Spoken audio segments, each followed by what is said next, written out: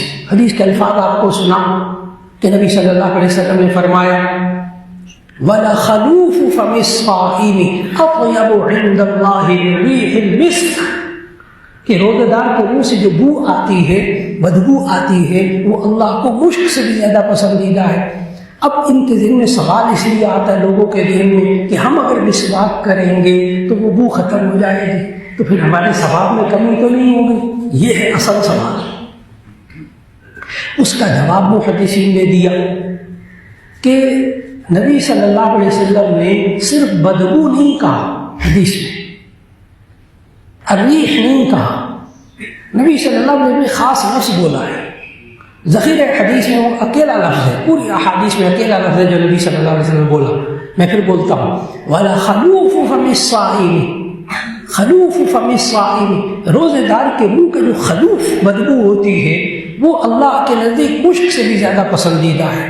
اب محدثین نے لکھا کہ خلوف عربی میں کہتے ہیں معدہ خالی ہونے کی وجہ سے جو بخارات اٹھتے ہیں اس کی جو بو ہوتی ہے اس کو خلوف کہتے ہیں، اور جو منہ گندا ہونے میلا ہونے کی وجہ سے جو بو ہوتی ہے، دانت میلا ہونے سے جو بو ہوتی ہے، اس کو عربی میں خلوف نہیں کہتے.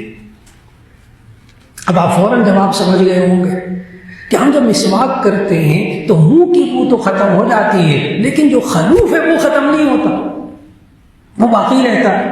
اس لیے ہر وضو کے وقت میں مسواک کیجیے، دانت صاف کرنے کی نیت سے مسواک کیجیے، سنت سمجھ کر مسواک کیجیے، روزے کے اندر خوب مسواک کیجیے، فضیلت وہ مشک والی باقی رہے گی انشاءاللہ. اس لیے روزے میں مسواک کرنا بالکل جائز. ایک صاحب نے کہا روزے کی حالت میں بند ناک کھولنے کے لیے وکس لگا سکتے ہیں یا پانی کی اسٹیم لے سکتے ہیں. اگر روزہ ٹوٹ گیا تو عدم واقفیت کی وجہ سے کوئی چھوٹ ہے یا روزہ قضا کرنا پڑے گا. آپ نا 2 باتوں میں فرق کیجیے گا، ایک ہے بھولنا، ایک ہے غلطی. ایک ہے بھولنا، ایک ہے غلطی. بھول کر آپ نے پانی پی لیا، پوری بوتل پی گئے، بھول کر آپ نے پورا کھانا کھا لیا، روزہ نہیں ٹوٹا، روزہ یاد ہی نہیں تھا، بھول کر کھانا کھا لیا. بلکہ پتہ ہے جامع ترمذی کی حدیث میں نبی صلی اللہ علیہ وسلم نے فرمایا کہ جو بھول کر کھانا کھا لے پی لے اس کا روزہ نہیں ٹوٹتا، فإنه رزقه اللہ، کیونکہ اللہ نے اس کو رزق دیا ہے، اسے روزہ نہیں ٹوٹتا. لیکن اگر غلطی سے، پتہ ہے روزہ، غلطی سے منہ میں پانی چلا گیا، غلطی سے وکس لے لی، غلطی سے انہیلر لے لیا، غلطی سے اسٹیم لے لی، اب روزہ ٹوٹ گیا. صرف قضا لازم ہوگی، کفارہ نہیں ہوگا.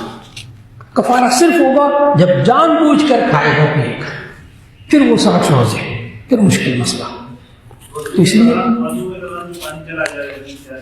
آپ نے بڑا اچھا سوال کیا بھائی صاحب نے. انہوں نے کہا وضو کرتے ہوئے ناک میں پانی گیا اور وہ حلق میں چلا گیا تو اسی صورت میں روزہ ٹوٹ جائے گا کہ نہیں؟ تو اس کا جواب یہ ہے اس کو کہتے ہیں غلطی، اور میں نے بھی بتایا اس سے روزہ ٹوٹ جائے گا. اور اب میں احتیاط بھی بتاتا ہوں. یہ جو لوگ ہیں نا عام طور پر وضو کرتے ہیں، یہ درست ہے کہ نبی صلی اللہ علیہ وسلم نے حدیث میں سمجھایا تم ناک میں خوب اچھی طرح ناک میں پانی لیا کرو. یہ حدیث جامع ترمذی میں موجود، محدثین نے لکھی. کہ خوب اچھی طرح ناک میں پانی لیا کرو، اور خوب اچھی طرح کا مطلب محدثین نے بتایا کہ یہ جو ناک کا نرم حصہ ہے بس اس کے اندر پانی پہنچا دینا مقصود ہے. یہ جو ہاتھ میں چلو میں پانی لے کر ناک کے پاس رکھ کر پانی اندر کھینچتے ہیں، بہت بڑی غلطی کرتے ہیں. یہ شریعت کا حکم نہیں ہے. بس آپ چلو میں پانی لیں، یوں کر کے ڈالیں، جتنا چلا جائے نرم حصے میں بس. یہ جو ناک میں پانی گھسیٹتے ہیں یہ شرعی حکم نہیں ہے. اس لیے کہ اگر یہ کوئی بندہ عادی ہو جائے اس چیز کا کہ ناک میں خوب اچھی بار بار اوپر تک پانی گھسیٹتا ہے اندر سانس سے، ایسے بندے کے کچھ عرصے کے بعد قوت شامہ یعنی سمیل کی، سونگھنے کی طاقت ختم ہو جاتی ہے، اور ایسے بندے کی ناک ہمیشہ بہتی رہتی ہے. یہ اللہ نے 2 حدود رکھے ہیں، خیشوم، ناک کے اندر 2 حدود رکھے ہیں. ان حدود کے ذریعے انسان سونگھتا ہے اور انہی حدود کے ذریعے اندر سے آنے والا ریشہ رکتا ہے. جب یہ بار بار پانی چڑھاتا ہے نا تو ایسی صورت میں وہ حدود بیکار ہو جاتے ہیں آہستہ آہستہ، پھر ہر وقت اس کی ناک بہتی رہتی ہے. تو اس لیے 2 بیماریاں لاحق ہوتی ہیں. اس لیے عادت بالکل نہیں بنانی چاہیے. اسی طرح بہت سے لوگوں کو غلط فہمی ہے کہ جب وہ غسل کرتے ہیں تو غرغرہ کرتے ہیں، پانی میں ڈال کے نا حلق میں کرتے ہیں. وضو کے اندر 4 فرض، غسل کے اندر 3 فرض، وضو کے اندر 4 فرض. 1 دفعہ چہرہ دھونا، 1 دفعہ دونوں ہاتھ کو کونیوں سمیت دھونا، 1 دفعہ سر کا مسح کرنا، 1 دفعہ پاؤں دھونا. یہ 4 فرض وضو میں. غسل میں 3 فرض، 1 دفعہ کلی کرنا، 1 دفعہ ناک میں پانی ڈالنا، 1 دفعہ پورے بدن پر پانی بہانا. تو میں نے بتایا کلی کرنا یہ تو فرض ہے، غرغرہ فرض نہیں ہے. اس رمضان میں بہت سے لوگوں نے یہ والا مسئلہ پوچھا کہ جی وہ میں نے غسل واجب ہو گیا، اب میں غسل نہیں کر رہا کیونکہ میں غرغرہ نہیں کر سکوں گا، غرغرہ نہیں کروں گا میرا غسل نہیں ہوگا. پھر ان کو سمجھایا اللہ کے بندے غرغرہ کرنا فرض نہیں ہے، صرف کلی کرنا فرض ہے. اور غرغرہ روزے کی حالت میں بالکل نہیں کرنا چاہیے غسل جنابت میں. آپ پورا زور لگا لیں، غرغرہ کریں گے پانی حلق سے نیچے جائے گا، سوال ہی پیدا نہیں ہوتا کوئی روک سکے، روزہ ٹوٹ جائے گا.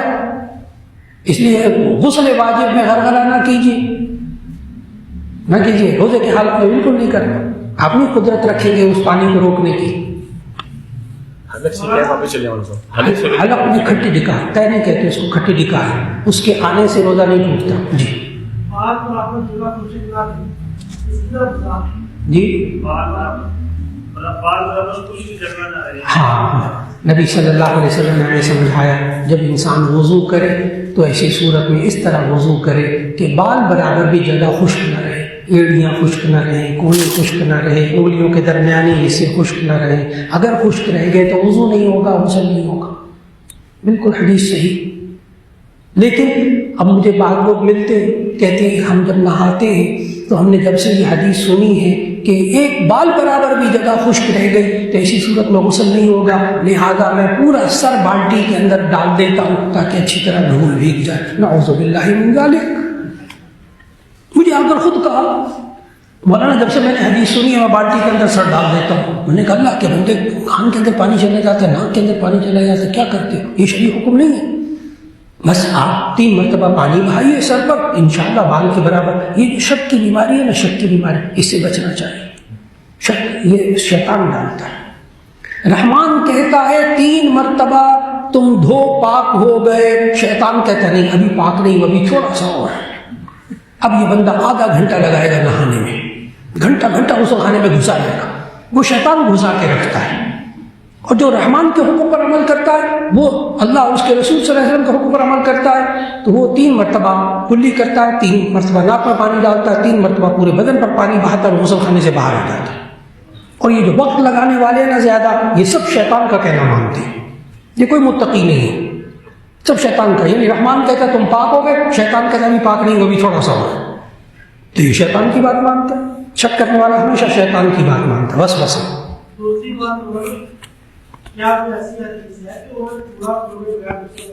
جی جامع ترمذی میں حدیث موجود.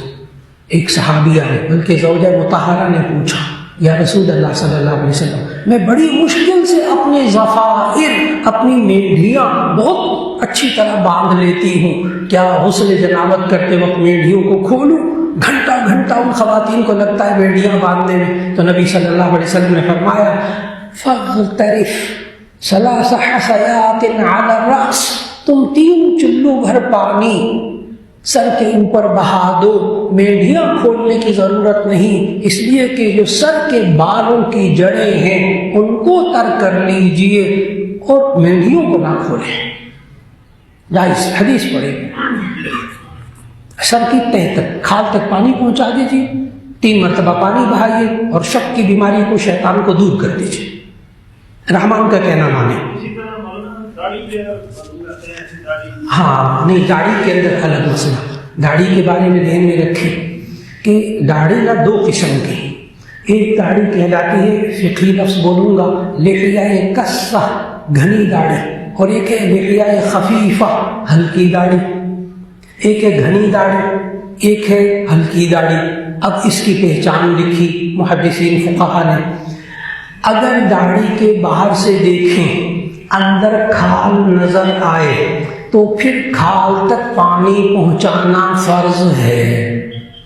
یہ ہے لحیہ خفیفہ۔ لحیہ خفیفہ باہر سے دیکھیں تو کھال نظر آئے، یہ لحیہ خفیفہ۔ اب کھال کے اندر تک پانی پہنچانا فرض ہے۔ آپ تشریف لائیے، آپ تشریف لائیے، یہ دیکھیے گا، آپ خود فیصلہ کیجیے گا۔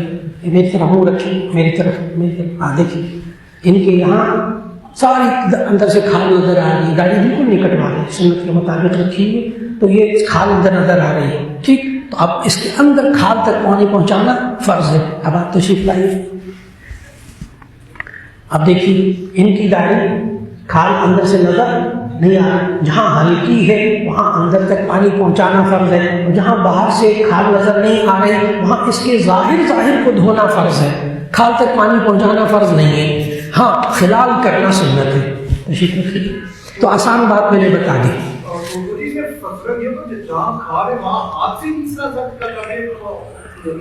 جی بس دی جی جی بھائی صاحب نے سوال کیا ہے جہاں ہلکی داڑھی ہے تو کیا حضور سے ہاتھ ملے؟ نہیں، پانی پہنچانا فرض ہے۔ بیٹھا ہوا رگڑ ہے داڑھی کو، اعوذ باللہ من ذالک، شریعت کا حکم نہیں ہے۔ 3 دفعہ منہ دھوئے، بس یہ کھال کے اندر پانی پہنچ گیا، اس کو ملنے کی ضرورت نہیں ہے۔ بیٹھا ہے زور سے بیٹھے نہ کرے، پانی پہنچا دے بس۔ دین کے میں نے کہا نا، رحمان کہتا ہے پانی پہنچ گیا، وضو ہو گیا، ٹھیک؟ شیطان کہتا ہے ابھی نہیں، تھوڑا سا اور زور لگا۔ نہ، شیطان کی بات نہیں مانی، میں نے پھر کہا وسوسہ۔ جی کسی کے پاس 5 لاکھ روپے ہو، اس نے کر دیا ہو، اس پہ بھی زکات کا؟ جی تشریف رکھیے گا۔ بھائی صاحب کا سوال یہ ہے، کسی نے 5 لاکھ روپیہ اس کے پاس موجود ہے نقد، لیکن اس نے دکان میں مال ڈالنے کے لیے قرض لے لیا، گھر بنانے کے لیے قرض لے لیا، یا کسی اور کوئی قرض تھا، کسی وجہ سے بیماری شماری آئی، تو ایسی صورت کے اندر جو قرض اس نے اپنی ذاتی ضروریات کے لیے لیا ہے اس کو 5 لاکھ میں سے الگ کر دے۔ پھر اگر 1,80,000 روپیہ بچے تو اس کو زکوٰۃ دینی ہوگی، ورنہ نہیں۔ لیکن یہ جو کاروباری قرض ہوتا ہے نا، کروڑ سے لیا، 2 کروڑ سے لیا، فلاں سے لیا، یہ مراد اس میں نہیں ہے۔ ذاتی ضروریات کے لیے، معاشرتی ضروریات کے لیے قرض لیا، اس کو الگ کر دے، پھر زکوٰۃ ادا کر دے۔ ایک صاحب نے کہا کہ اگر کسی شخص نے ذاتی مکان خریدنے کے لیے 50 لاکھ کی رقم رکھی ہو اور مکان خریدنے کے لیے بات چل رہی ہو تو کیا اس پر زکوٰۃ دینی ہوگی، جبکہ وہ شخص سال سے زکوٰۃ ادا کر رہا ہو، کئی سال سے؟ تو اس کا جواب یہ ہے، زکوٰۃ واجب ہوتی ہے صرف 2.5%، صرف 2.5%۔ اور جو 50 لاکھ روپیہ اس نے رکھا ہوا ہے بیٹی کی شادی کے لیے، گھر بنانے کے لیے، اس پر ہر سال زکوٰۃ فرض ہوگی۔ اور یہ جو ابھی دینا ہے نا، اس نے ابھی دینا ہے، تب بھی وہ دیکھے گا کہ اس میں زکوٰۃ اس کو دینی ہوگی 2.5% سے۔ اللہ اتنی مال میں برکت دے گا کہ انشاءاللہ مال کم نہیں ہوگا، تو زکوٰۃ دینی ہوگی۔ ایک صاحب کا زکوٰۃ کے مال پر سال گزرنا ضروری ہے، اس کی وضاحت کر دیں۔ جی اصل میں 1,80,000 روپیہ جس بندے کے پاس آیا وہ صاحب نصاب ہو گیا, اس پر زکوٰۃ فرض ہو گئی, یہ صاحب نصاب ہو گیا. زکوٰۃ ادا کرنا کب فرض ہوگا؟ 1 سال کے بعد. بہت آسان کر کے میں نے بتایا. ایک ہے زکوٰۃ کا فرض ہونا, ایک ہے زکوٰۃ کی ادائیگی کا فرض ہونا, دونوں میں فرق ہے. صاحب نصاب ہوا, صاحب نصاب ہو گیا, زکوٰۃ فرض ہو گئی. ادا کرنا بھی فرض نہیں ہوا. ادا کرنا کب فرض ہوگا؟ سال کے بعد. اس لیے اگر سال سے پہلے زکوٰۃ ادا کرنا چاہے تو ادا کر لے, جائز, کیونکہ اس پر زکوٰۃ فرض تھی. کوئی لوگ ایڈوانس زکوٰۃ دینا چاہتے ہیں, دے دیں. میں ضرورت مند لگ رہا ہے, میں 2-3 سال کی اکٹھی زکوٰۃ دے دیتا ہوں, جائز. ایڈوانس زکوٰۃ دینا جائز.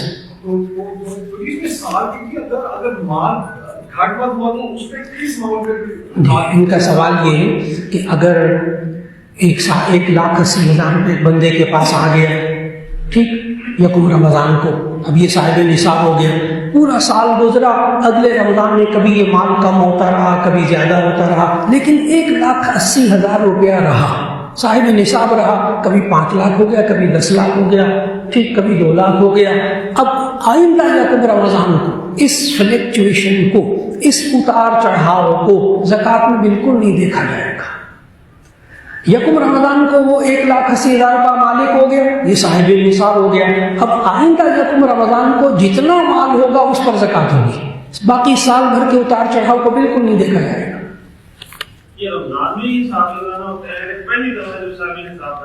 جی ہاں, اچھا سوال کیا آپ نے. یہ لوگوں کا نا ایک رواج بنا ہوا ہے کہ یکم رمضان کو زکوٰۃ دینی ہے. اصل میں یکم رمضان کو زکوٰۃ دینا یہ کوئی شرعی حکم نہیں ہے.